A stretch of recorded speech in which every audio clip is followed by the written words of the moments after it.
Mobile gents நேயர்களுக்கு வணக்கம். இன்னைக்கு நம்ம முக்கியமான விஷயங்கள் என்ன பார்க்க போறோம்னா, கமலஹாசன் அவர்கள் எம்பியா ஆக போறார். அதாவது இனிமே கமலஹாசன் அவர்கள் மாநிலவை உறுப்பினர் எம்பி இனிமே சென்னைக்கெல்லாம் அவர் வரமாட்டாருங்க.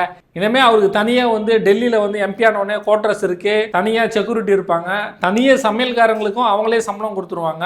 அதே போல் அவருக்கு அங்கேயே வந்து ஆஃபீஸ் ரூமும் இருக்கு, ஏகப்பட்ட வசதிகள் இருக்கு. ஏன்னா நான் டெல்லிக்கு போனதுனால சொல்றேன், அதனால ஏகப்பட்ட வசதிகள் இருக்கு. அது இல்லாமல் இதில் ஒரு முக்கியமான விஷயங்கள் என்னன்னா, செலிபிரிட்டிக்கு எல்லாம் வந்து பார்த்தோம்னா ரொம்ப ஸ்பெஷலான வந்து வீடு வந்து கொடுப்பாங்க அப்படின்னு சொல்லிட்டு நான் கேள்விப்பட்டிருக்கேன். அதாவது இந்த இளையராஜா அவர்களுக்கெல்லாம் வந்து பார்த்தோம் அப்படின்னா, அதாவது வில்லா டைப்பு இண்டிவிஜுவலாக இருக்கும். இப்போ புதிய எம்பிங்களுக்குலாம் பார்த்தோம்னா ஃபிளாட் மாதிரி கொடுப்பாங்க. First floor, second floor, third floor அப்படின்ற மாதிரி ட்ரிபிள் பெட்ரூம், ஆஃபீஸ் அது மாதிரி கொடுப்பாங்க. இப்போ செலிபிரிட்டி அப்படின்ற வரும்போது அவங்களுக்கு வந்து பார்த்தோம்னா வில்லா டைப்ல அவங்களுக்கு வந்து குவார்டர்ஸ் வந்து கொடுப்பாங்க.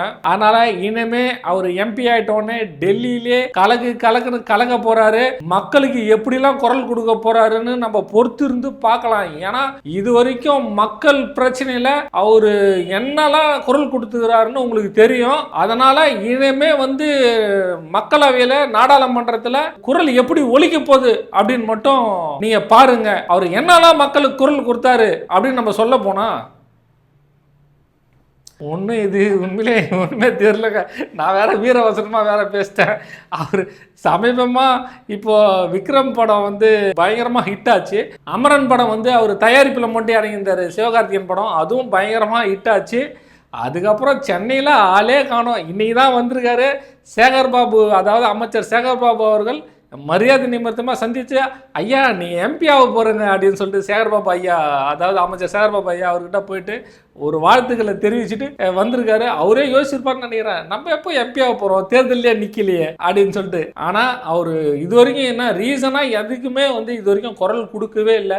மக்களுக்கு அது ஒரு வருத்தமாகவும் இருக்கு. அவர் எம்பியா என்ன பண்ண போறாரு அப்படின்னு நம்ம பொறுத்து இருந்து தான் பார்க்கணும். அப்படி என்ன பண்ண போறாரு அப்படின்னா, என்ன பண்ணுவாரு, இல்லை ஃபாரினுக்கு நம்ம ஷூட்டிங் போனோம், இல்லை வேற ஏதாவது ஒரு பர்சனல் வேலையாக போகிறோம் அப்படின்னா சென்னை வரைக்கும் நம்ம அவர் வர தேவையில்ல, டெல்லியிலே இறங்கி டெல்லியிலே குவார்டர்ஸில் தங்கிட்டு அவர் டெல்லியில் அப்படியே வந்து போயிடுவார். இன்னும் அவரை பார்க்கறதுக்கு கொஞ்சம் நம்ம காத்திருந்து தான் ஆகணும். இனிமே மக்களுக்கு அவர் என்னெல்லாம் பேசுவார், என்னெல்லாம் செய்வாருன்னு நம்ம பார்க்கலாம். ஆனால் நம்ம ஒரே ஒரு விஷயங்களை மட்டும் நம்ம சொல்லிக்கிறோம், மக்களவையில் இருக்கிறவங்க எல்லாருமே அது மாதிரி கிடையாது. இவர் எப்படி வரப்போறாருன்னு சொல்றது தெரியல. மக்களவையில் திமுக சார்பாக வந்து பார்த்தங்க அப்படின்னா வைகோ அவர்கள் எம்பியா நியமனமானாரு. மக்களவையில் இன்னைக்கு வரைக்குமே அவருடைய குரல் அந்த அளவுக்கு வந்து ஒலிச்சிட்டு இருக்கு. கொஞ்ச நாளைக்கு முன்னாடி அவருக்கு உடல்நல குறைவு கூட ஏற்பட்டுச்சு. அதையும் பாராமல் நாடாளுமன்றத்துக்கு போயிட்டு அவருடைய பங்கு, அதாவது மக்களுக்கு என்ன விஷயங்கள் வந்து சொல்லணுமோ அதை வந்து நாடாளுமன்றத்தில் அவருடைய குரலா வந்து ஒலிச்சுது. அதே போல திருச்சி சிவா அவர்கள் வந்து நம்மளுக்கு தெரியும், அவர் கடந்த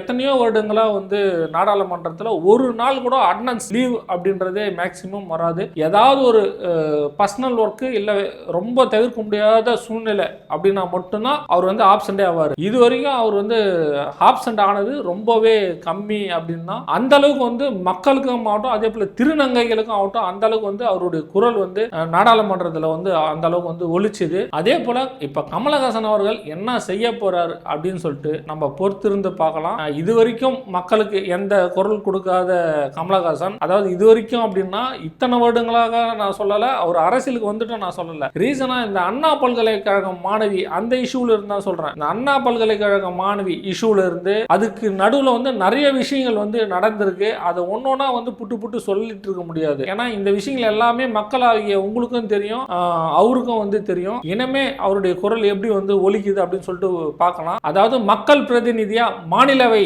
நாடாளுமன்றத்தில் போயிட்டு அவர் என்னெல்லாம் மக்களுக்காக குரல் கொடுப்பாரு அப்படின்னு சொல்லிட்டு நம்ம பொறுத்திருந்து மட்டும் பார்க்கலாம்.